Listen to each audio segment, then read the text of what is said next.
Sveiki gyvi, gerbiami žiūrovai, draugai, nedraugai ir visi kiti. Norėčiau šiam vaizdo įraše trupučiuką pasamprotauti apie kai kurias ir vietinės mūsų regiono, ne tik Lietuvos, ir galim sakyti pasaulinės aktualijas. Tai yra apie virš mūsų kabančią karo grėsmę, tai yra grėsmė to, kad Ukrainoje vykstantis karinis konfliktas išsiplės, neduok dieve, ir į mūsų Lietuvos teritoriją bei kitas šalis. Ir apie tai, kaip pasakyti, kaip tai yra susijęs su tuo, kas vyksta vakarų Europoje, Amerikoje ir kokie galimi skirtingi variantai.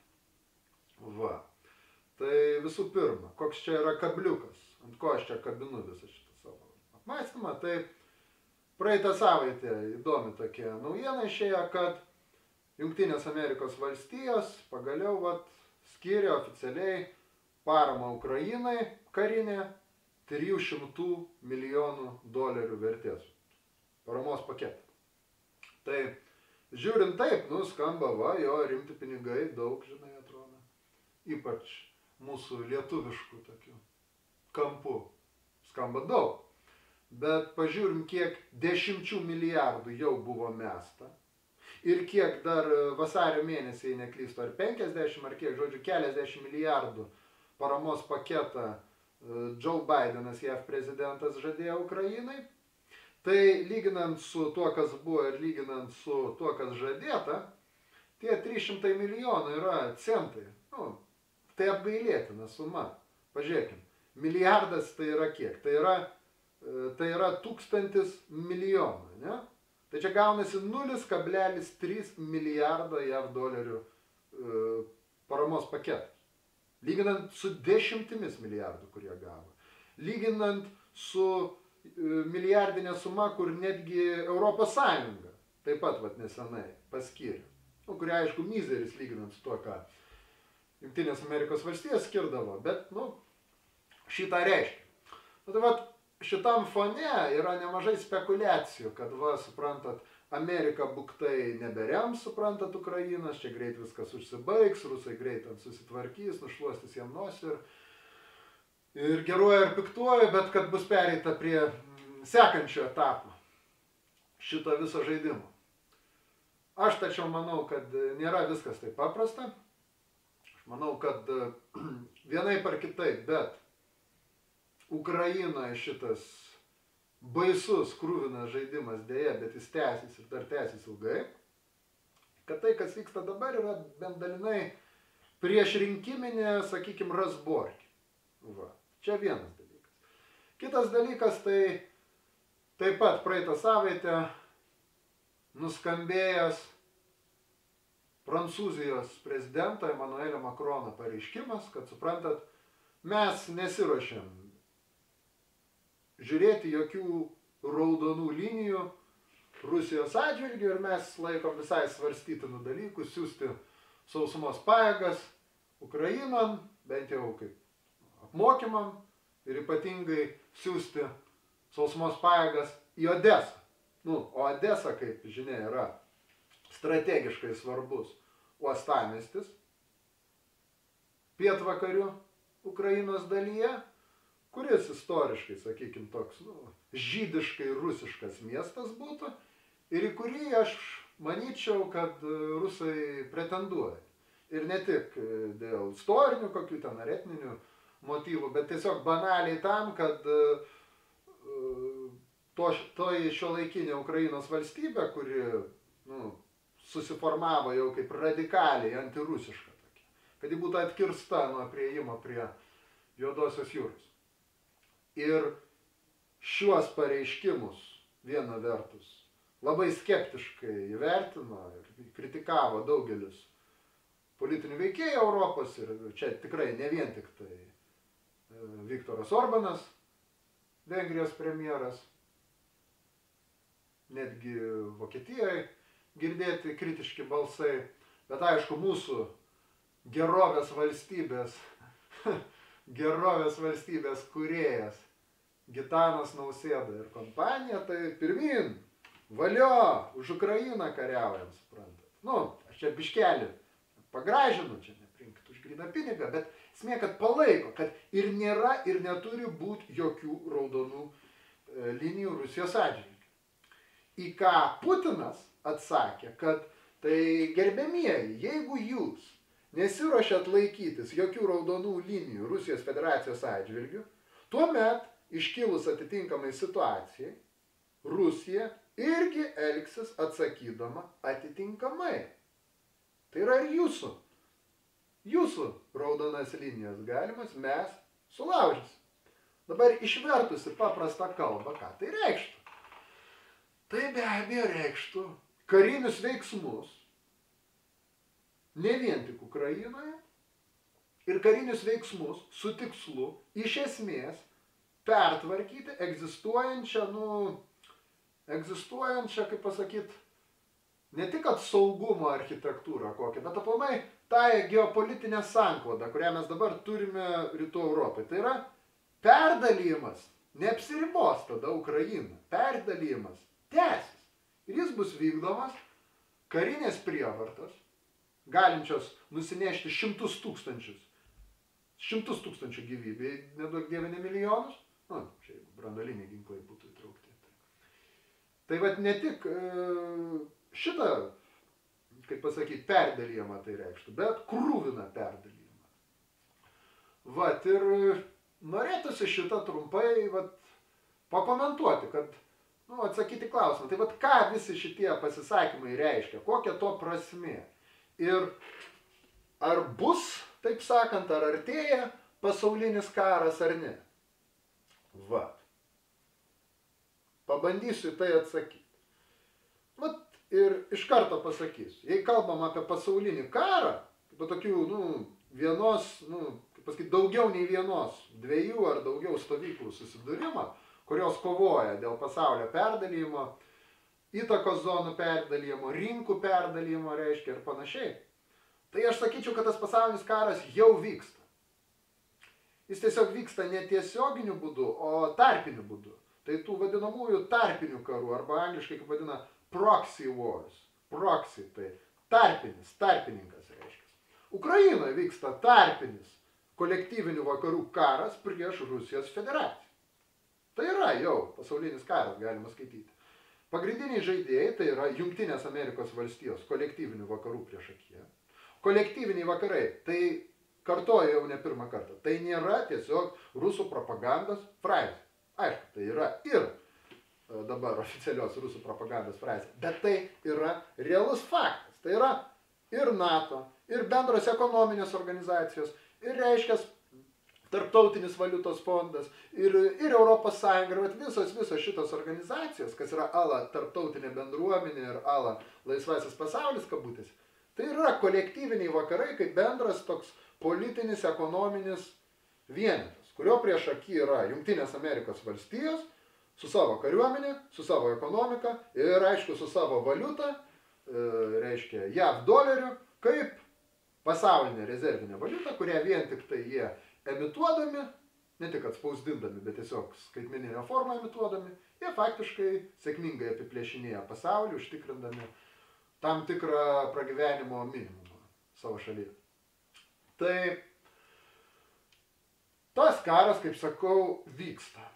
Jis vyksta tam, kad tie kolektyviniai vakarai galėtų eliminuodami Rusijos federaciją apsupti Kiniją. Nes pagrindinis jų oponentas šiai dienai yra būtent Kinija, todėl kad Kinija, kaip 20 amžiaus pradžioje Vokietija Anglijos atžvilgiu, taip dabar Kinija Amerikos atžvilgiu, ji tiesiog jau viršijo jų svorį ekonominį, Kinija tapo pagrindinė jėga ekonominė pasaulio, bet jų politinis svoris atsilieka nuo jų ekonominio svorio. Ir kinai, žaisdami pagal kapitalistinio pasaulio šitas taisyklės, jie reikalauja atitinkamai, skaitytis pradėkit su mumis. Vakarai nenori. Todėl Kinija bloga. Todėl Kiniją reikia sužlugdyti. Ir todėl žaidžiamas visas šitas žaidimas. Bet dabar ar gali plėstis šis konfliktas? Tai yra tai, kas vyksta Ukrainoje ir kas jau, bent jau, manau, 500 000 žmonių iš abiejų pusių gyvybių jau pareikalavo. Tai aš bijau, kad ir gali plėstis ir greičiausiai plėsis. Bijau, kad taip. Ir tai bus todėl, kad vienaip ar kitaip Rusijos karinės jėgos jie ten, nemanau, kad sugebės sustabdyti. Rusija nesiruošia pasiduoti ir nusileisti. Ir taip kaip Ukraina buvo panaudota ir yra naudojama šiandien, kaip placdarmas puolimui ant Rusijos iš vakarų. Tai panašus likimas, manau, laukia ir kitų rytų Europos regiono šalių, tame tarpe ir Lenkijos, ir tame tarpe be abejo mūsų lietuvėlės. Taip tariant, tas tarpinis karas, tas proxy war, angliškai vadinamas, jis greičiausiai bus plečiamas. Ir jis gali ir žiaurėti, ir radikalėti. Aš neabejoju, kad eskalacija vyksta ir eskalacija to konflikto tęsis. Bet aš netikiu, kad į jį, reiškia tiesiogiai, betarpiškai velsis vakarai. Ar ten Prancūzija, ar juo labiau Amerika. Atsiminkim, Bidenas ir kompanija labai aiškiai pasakė, mes nelysim, mes savo karių į Ukrainą nesiūsim.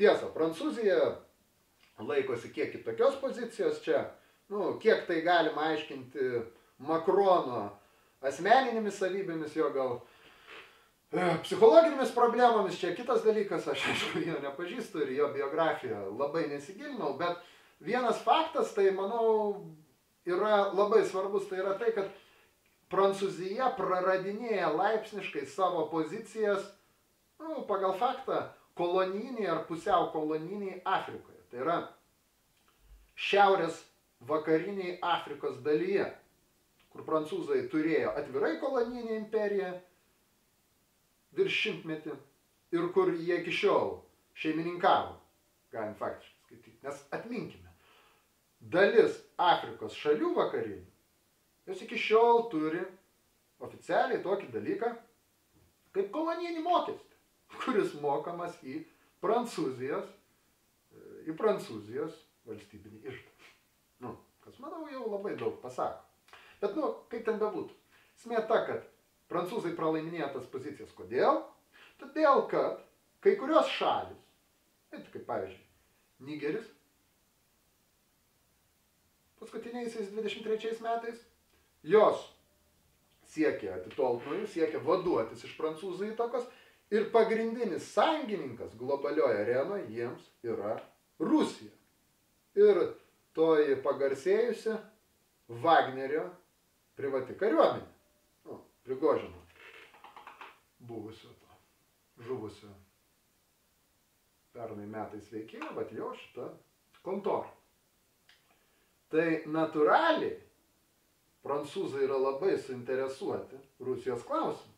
Todėl, kad Prancūzija, atminkim, jis stovi žymia dalimi ant atominės energetikos, o atominiai energetikai veikti yra reikalingas uranas, kurio žymiai dalį jie importuoja būtent iš Afrikos kraštų.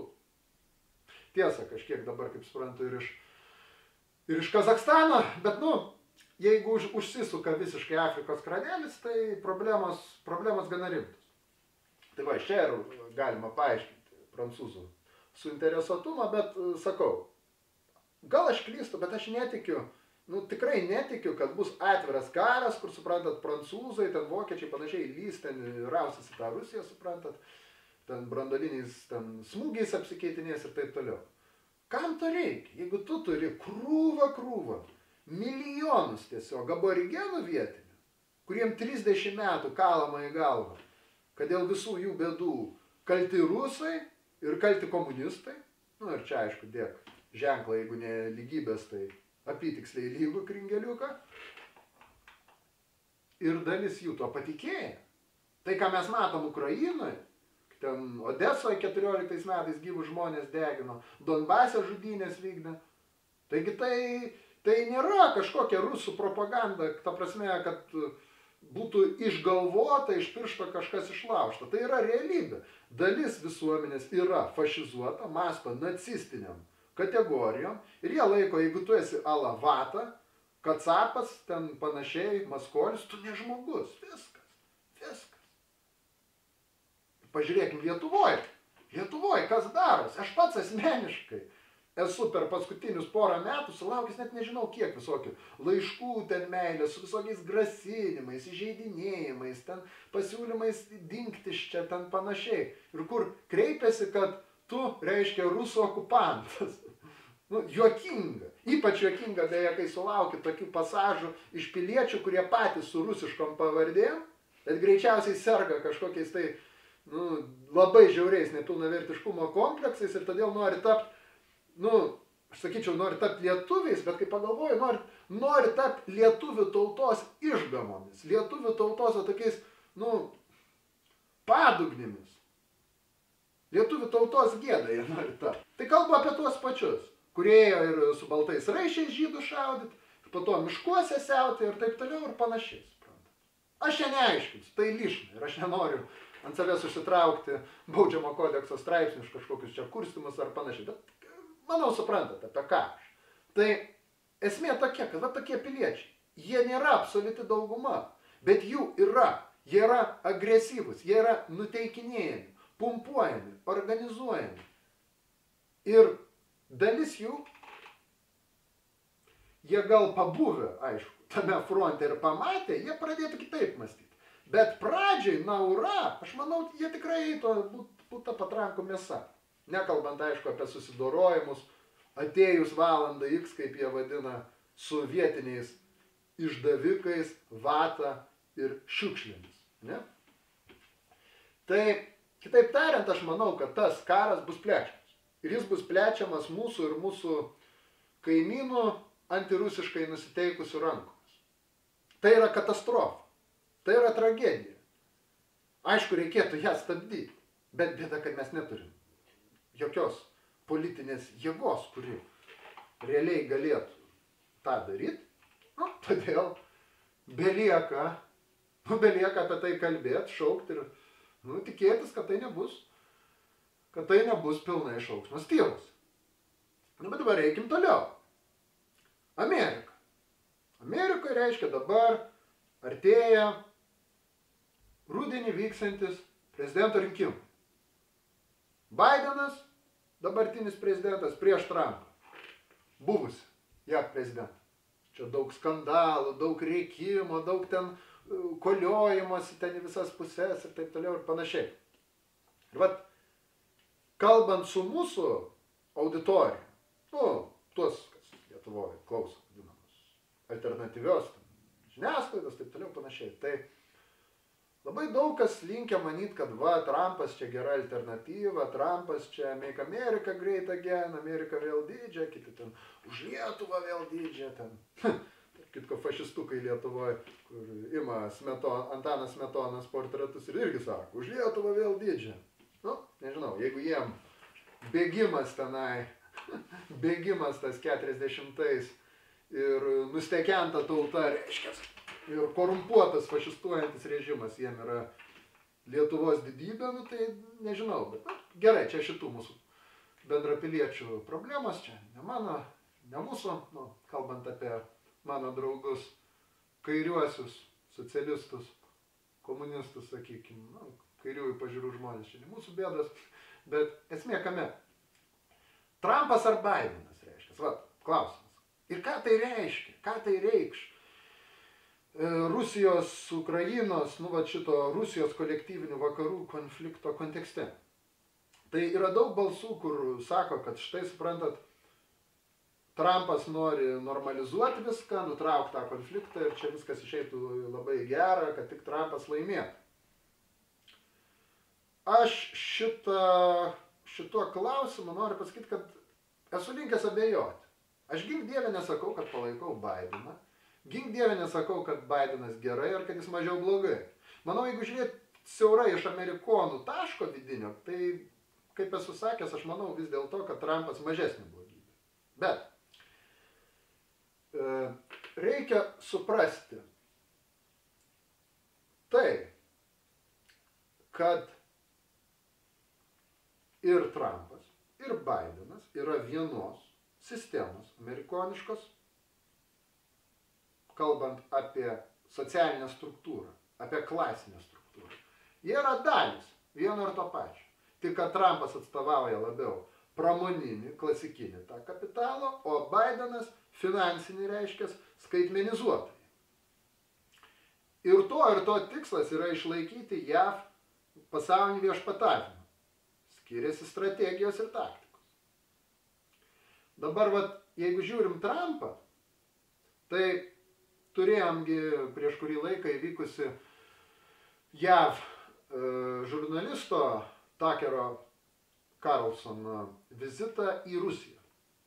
Paėmė interviu iš Putino ir taip toliau ir panašiai. Tai Tuckerį Carlsoną mes ir galim laikyti tam tikrų kaip pasiuntinį tos trumpistinės, respublikoniškos, konservatoriškos Amerikos į Rusiją.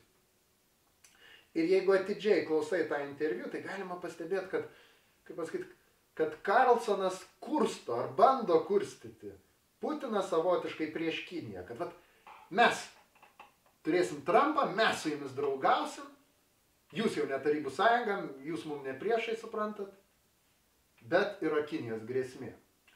Aišku, Putinas nepakimba ant šio kabliuko, jis antikiniškos šitos retorikos nepriima, bet jeigu tarp eilučių skaitai tekstą tojo interviu, tai yra aišku kaip diena, kad Carlsonas ir atstovauja tai pramoninio kapitalo klasiai, tai daliai Amerikos valdančiųjų sluoksnių, kuri norėtų pabandyti atkurti kažkokį tai dialogą su Rusija, tam, kad Rusija atkirstų nuo Kinijos taikių būdų ir tada vis tiek Kiniją supt, Kiniją uždusinti reiškia ir neleist kiniečiam išsikovoti savo vietos pasaulyje, kuri atitiktų jų dalį globalinėje reiškia ekonomikai.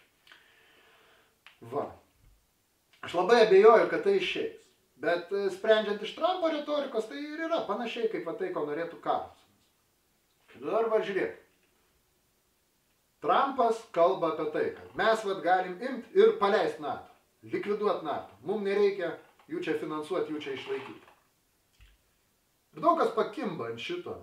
Aš kalbu apie kolegas mūsų, kalbu apie daugelį šiaip paprastų žmonių, kur žiūri čia laidas, skaito straipsnius, komentuoja, mūsų šitoj nesisteminės opozicijos vadinamas tarp.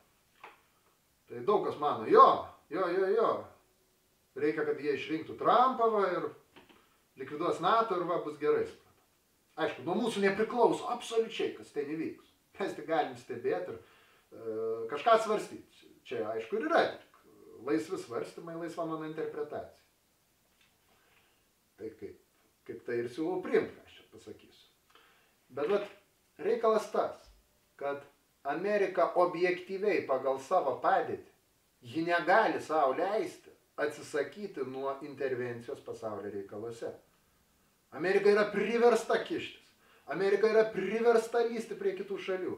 Ji priversta arba pati kariauti, arba kelt chaosą ir tuos tarpinius arba proxy karus, reiškia, kurstyti. Nes jeigu ji to nedarys, tai tos šalis, kurios galėtų tapti jos konkurentais, jos vystytųsi, kiltų jų ekonomika ir tada tokių atvejų kaip Kinija, mažesnių, bet panašių, atsilikusi šalis, išsivystė ir reiškia reikalavo vietos pasaulyje. Tokių atvejų atsirastų labai daug. Susiformuotų taip vadinama vidurinė klasė šalyse, kurios dabar priklauso trečiajam pasauliu. Ir tada toji vadinama vidurinė klasė per savo valstybės pradėtų reikalauti savo vietos, ar tiksliau, savo gabalą nuo to globalaus pyrago, kad būtų atpjauta. Ir tuo atveju Amerikonam būtų labai ir labai blogai. Jie suinteresuoti, kad tos šalis nesivystytų, kad būtų chaosas ir kad jie būtų sulaikyti. Čia ir tos spalvotos revoliucijos, islamo valstybės, neonacijai ir visokie kitokie veikėjai. Tai yra tik instrumentarijus valdomo chaoso. Arba naujosios pasaulio netvarkos, naujosios pasaulio betvarkės šitoj koncepcijai, teorijoje ir praktikoje. Bet, imkim vėl tą patį Trumpą. Aš manau, kad čia greičiausiai tiesiog priešrinkiminis lozungas. Likviduosim NATO, likviduosim NATO, likviduosim NATO. Išrinks Donaldą, aš abejoju, kad jis likviduotų NATO. Bet tarkime, kad jis tai iš tikrųjų padarytų. Tarkime. Pamąstykime. Modeliuokime situaciją. Bet išrenka Trumpą, jis paima, Amerika išstoja iš NATO, tai NATO subyra, nes nėra Amerikos, nėra NATO. Tai aš vėl kartoju. Amerika objektyviai pagal savo padėtį, ji negali atsisakyti intervencijos, ji negali atsisakyti savo, agresyvios politikos šitos. Tiesiog vykdytų kitom formom. Ir NATO likvidavimas galimai, kalbant apie pasaulinio karo grėsmę, aš manau, tai galėtų sukelti dar didesnį pavojų, negu scenarijus, kai NATO egzistuoja. Kodėl?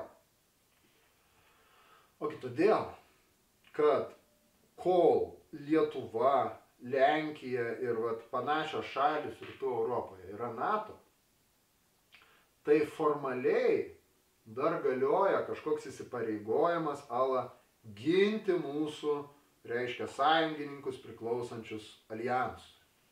Kitaip tariant, lietuviam, lenkam, kitiem aborigenam rytų Europos įsivėlus į karą su rusais, galima rasti pagrindą reikalauti, kad amerikonai turi kištis. Jie to nedarys. Jie tikrai to nedarys. Bet jiem būtų dar geriau, jeigu jie galėtų iš vis nusiplauti rankas ir pasakyti, jokio čia NATO iš vis nėra, jie ne NATO ir mes už juos neatsakome. Tai yra, įsivaizduokit, eina žmogus, takeliu, parke ar miške, užpuola pasiutę šuojį, ar kažkur eina kitas žmogelis. Sako, tai stabdyk šunį čia, ko jis puola mane, žinai. Sako, čia ne mano šuo, supranti. Ko tu čia man reiškia pretenzijas, čia ne mano šuo. Čia palaidas kažkoks valkataujantis šuo, tave užpuolė, supranti. Ką tu čia man pretenzijas reiškia. Tai įsivaizduokit tiesiog, kad tas šuo palaidas, tai šitos rytų Europos valstybėlės, o šeimininkas Amerika, tai tiesiog likvidavus NATO, Amerika nusiplauna rankas, ji atsisako savo kaip šeimininko teisių šituos šunis ir tada čia formuotųsi lokalios alternatyvos NATO. Ir tai beje yra visiškai atvirai šnekama. Atsiminkime dar Juzefo Pilsudskio iškeltą Intermarumo arba vadinamojo tarpjūrio projektą. Tai yra naujos Žečpospolitos arba naujos Lenkų imperijos tarp jūrų marių, taip sakant, projektą. Įmontuosim čia paveiksliuką, galėsit matyti. Visoji šlovė ir didybė Pilsudskį ir jo tą viziją. Tai esmė tos vizijos labai paprasta. Turim, tarybinę Rusiją su Leninu priešaky, kuri pasuko socialistinės revoliucijos keliu, tuo būdu mesdama iššūkį visam kapitalistiniam vakarų pasauliui. Tiek Antantei sąjungininkam, ten Prancūzijai, Anglijai panašiai, tiek ir Vokietijos imperijai. Ir šiam kontekste pageidautina buvo vakarams sunaikinti tąją grėsmę iškilusią maksimum. O minimum ją izoliuoti ir spausti, Tiek minimum, tiek maksimum atveju buvo labai naudinga turėti buferinę zoną, tam tikrą apsauginį koridorių, skiriantį Europą vakarinę ir vidurio nuo, tarybinės Rusijos tapusios Tarybų sąjunga. Ir šį antirusišką koridorių būtent ir sudarė Lenkai su Juzefu Pilsudskiu. Lenkų nacionaliniu lyderiu. Ir Pilsudskis svajojo net ne tai, kad atkurti buvusią Žečpospolitą, vadinama Abiejų Tautų Respublika. Jis svajojo išplėsti Lenkijos įtaką dar toliau ir vidurio Europą, ir idealiai net apjungti teritoriją tokiu, pasakyti, trikampį, tokią sąjungą, kur būtų iki, reiškia, Adrijos jūros, ir Juodosios jūros, ir Baltijos jūros, toks trikampiukas susidarytų. Suprantate? Trys jūros. Ja, toks trikampiukas susidarytų, suprantate. 3 jūros, reiškia. Ir tą vat visą nukreipti prieš Rusiją. Šį projektą ir pačią Lenkiją, kas visų pirmiausiai rėmė. Ir pinigais, ir aišku ginklais, ir politiškai ir taip toliau. Didžioji Britanija rėmė. Šio požiūriu beje nelabai kas pasikeitė. Pagrindiniai žaidėjai tapo Jungtinės valstijos, bet, daug kas ištiko panašiai. Tai šiandieną ką mes turim? Šiandieną mes turim ir Lenkiją, kuri garsiai svajoja apie šį Intermarumo projektą. Jį remia daugelis veikėjų toj pačioj mūsų Lietuvoje. Faktiškai visi kraštutiniai nacionalistai, ne tik ir nebūtinai neonacijai kokie, bet aplamai nacionalistai kraštutiniai tokie, kurių svarbiausias akcentas yra neapykanta Rusijai. Rusai puola, rusai prieš. Jie visi šitą remia ir netgi daugelis liberaliau nusiteikusių piliečių irgi šitą remia. Ukrainoje tuo tarpu, kalbant tiek apie, establishmentą tokį, kurį galim vadinti tokį fašistuojančių, liberal, banditinių, kriminalinių tokių sluoksnių. Tiek reiškia radikalus tie sluoksniai, tai smogiamoji jėga Maidana ir taip toliau. Tai čia yra Azovo batalionas, Pravai sektor, ten Svoboda partija ir taip toliau ir panašiai. Tai jie, jeigu pasiskaityti jų knygas, jų ideologinius tekstus, jų dokumentus, jie atvirai kalba apie tą patį tarpjūrio projektą. Jie laiko, kad Ukraina yra paskutinis, kaip pasakyti, paskutinė viltis ala baltosios rasės, kad ją išgelbėt, kad ukrainiečiai patys pačiausi ir jie čia pradės vienyti šitas teritorijas, tame tarpe atsikandant ir žymę dalį Rusijos europinės dalies. Ne europinė, aišku, nedomina, nes kas nebalti, tai pagal jos yra ne žmonės, yra šiukšlės jų supratimu, čia rasizmas. Tai irgi tas pats Intermarumo arba tarpjūrio projektas. Tai vat įsivaizduokime, kad būtų panašiai vietoj NATO, NATO nebėra, Lenkija išmetama lauk, Lietuva išmetama lauk, reiškia, Latvija išmetama lauk, taip toliau panašiai, ne? Įsivaizduokim, formuojasi tarpjūris. Įsivaizduokim dar toliau, kad ES nebebūtų. Ir vietoj ES šitie veikėjai formuotų tą. Ir tada, tarkim, kad suprastumėt, vietoj Landsbergių kokiu ateitų Radžvilas, pavyzdžiui, su Sinica ir savo šitą kompaniją, kur, kaip pasakyti, jų pagrindinis motyvas ir yra kryžiaus žygis prieš Rusiją. Ir jie irgi atvirai už tą Intermarumo projektą. Tai tiesiog tokius liberal fašistėlius keistų atviri fašistėliai. Tiesiog fašistėliai. Ir įsivaizduokite tada, kad ir būtų apjungtos šitos valstybės į tokį darinį. Ir tada tas darinys, to paties tarpinio karo arba proxy war principų, būtų šeriamas pinigais, šeriamas amunicija, šeriamas ginklais, kaip dabar šeriama Ukraina, ir nukreipiamas į rytus karui prieš Rusiją. Belieka tik pamastyti, kokios būtų pasekmės. Abejoju, kad jie Rusiją sugebėtų nugalėti, bet kad ir rusam laimėjus, tik pamastykim, kas čia liktų. Pabandykim įsivaizduoti, tai būtų katastrofa. Vat kalba Bachmutas ten ar Artiomovskas, reiškia, kaip skirtingai vadina.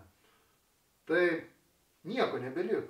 Viskas sugriauta, viskas sudaužyta, viskas sunaikinta. Vat, tokių Artiomovskų būtų kaip grybų po rudens lietaus. tokiu atveju. Taip, Rusija būtų nukraujavus, ji būtų susilpnėjus kažkokia prasme, bet kažkokia prasme, manau, ji būtų ir sustiprėjus.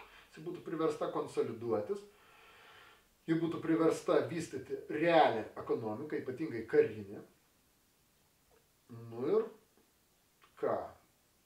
Labiausiai iš to pralaimėtų, labiausiai nukentėtų būtent tos rusam giminingos rytų Europos tautelės. Ir mes visi, iš tikrųjų, kolektyviai, kažkokia prasme ir tie patys rusai, net nekalbant apie jų žmogiškasis, grynai gyvų žmonių netektis. Todėl, kad tai, kas vyksta, tai yra pilietinis karas, galima skaityti. Kodėl? Yra pavyzdžių, kur vienas prieš kitą stovi kariniai daliniai, rusų ir ukrainiečių. Ir jei pasidomi istoriją ir to, tai paaiškėja, kad ir tas dalinys egzistuoja jau 100 kažkur ar daugiau, kad jie abu buvo raudonosios armijos daliniai. Tai gaunasi, kad mes turėjom bendrą valstybę, Tarybų sąjungą. Patinka jie ar ne, kažkam gerai ar blogai. Bet tai buvo bendra valstybė, kuri jungia visas šitas tautas ir aš sakyčiau, ne pačiu blogiausiu būdu. Tai yra, jos turėjo, kaip ir Europos Sąjungoje šitoje, turėjo tam tikrą savo suverenitetą, turėjo tam tikrą savo teisę, savo ekonomiką, taip toliau, panašiai. Ir vat, šios tautos vienaip ar kitaip sugyveno, vienaip ar kitaip bendradarbiavo ir sudarė vieningą vienetą, ekonominį, politinį ir kažkokia prasme civilizacija. Dabar buvę piliečiai šitos valstybės vienas kitą žudo tam, kad kažkas iš to pasidarytų savo biznį, kad kažkas iš to galėtų pasakyti, štai mes patriotai, mes kiek darom, mes kokie nuostabus. Jūs dabar turit eit kariaut, kad apgint mūsų laisvę, demokratiją ir gerovę. Kai, aišku, kam ta demokratija, kam ta gerovė, o kam vergovė. Nu, bet čia patys, pamastykime. Esmė to, ką aš noriu pasakyti, biškį. Emocijas apraminant, tai būtų ta, kad tai yra pilietinis karas. Aborigenai šitie rytų Europos skerdžia vieni kitus. Tai yra naudinga būtent reiškia kolektyvinių vakarų šitam elitui, kuris tiesiog siekia išlaikyti savo viešpatavimą absoliučiai bet kokią kainą. Jiem yra nusispjauti į Ukrainą, jiem yra nusispjauti ir į Lietuvą, jiem yra nusispjauti aplamai į žmonės, į jūs, į mane, į mus visus. Nes žmogus jiem yra daiktas. Žmogus jiem yra išteklius. Viskas. Ir viskas, suprantate. Makronas, Baidenas ar ten dar kas, jie neis kariauti. Jų vaikučiai, jų anūkėliai, jų švogeriukai, jie neis kariauti. Jų merkšės visokios neis kariauti. Kariaut eis runkeliai. Kariaus. Nes jeigu nekariaus, gaus iš savų kulką. Suprantate? Čia aišku juokas prašaras, bet tokia realybė. Ir aš ką noriu pasakyti visu šituo. Tai kad iš tikrųjų, jeigu ir Trumpas išrenkamas, tai jokia ne panacėja ir joks neišsigelbėjimas. Tiesiog gali pasikeisti formą to, kas dabar vyksta. Ir toli gražu nebūtinai gerąją pusę. Ir tikėtis, kad čia kažkas išgelbės, tai yra naivu. Ir tai yra graudžiai juokinga. Ar ten Trumpas, ar Bidenas. Tas pats šio požiūrį. Viena ta pati sistema. Va. Jeigu kalbėt jau iš mūsų tiesiog taško, tai mūsų, tai yra vietinio šitos pasaulio dalies taško. Tai, teoriškai, principe, vienintelis kelias išsigelbėti, tai būtų, išsigelbėti nuo tokios perspektyvos, kuri dėja, bet vis artinas, jau nepermaldaujamai, bijau.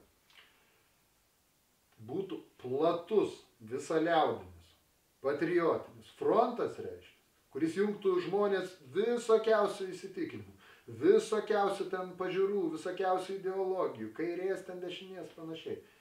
Visus, kurie sako, kad mums nereikia šito karo, mums nereikia ten eiti ir žudyti kažką ar žūti, reiškia. Mes tiesiog norim ramiai gyventi. Palikit mus ramybėj. Jūs norit kariauti, patys malonėkit eiti. Bet problema, iš tiesų tragedija, yra ta, kad nėra ne tik realaus kažkokio kairėje, ten, socialistinio, ten darbo panašiai judėjimo pas mus. Problema ir iš tiesų tragedija yra ta, kad pas mus aplamai net nėra realaus, gyvo, plačiausia to prasme, visuomeninio politinio judėjimo. Ir aš nekalbu apie atskirą organizaciją ar atskirą partiją. Aš kalbu kaip tokią plačią masę visuomeninę, žmogiškai. Tai vat, kuri būtų aktyvi ir pajėgi ir norinti, vat kažką tokią siekti. Ir todėl aš bijau, kad šis pats blogiausias scenarijus galbūt, bet jis įvyks. Aš kalbu apie tųjų skerdinių plėtrą. Va. Nu, bet, kad ir tai konstatuojant, belieka žiūrėti kažkokią prasme optimistiškai, tai vadovautis to posakiu, kad daryk, ką privalai, kalbėk apie tai, skleisk tiesą apie tai,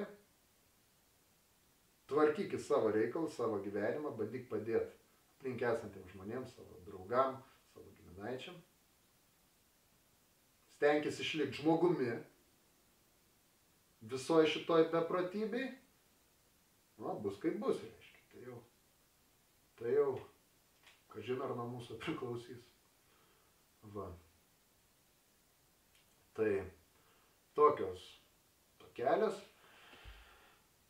tokios, suprantat, reiškia mintis. Tai pasakius kaip visuomet.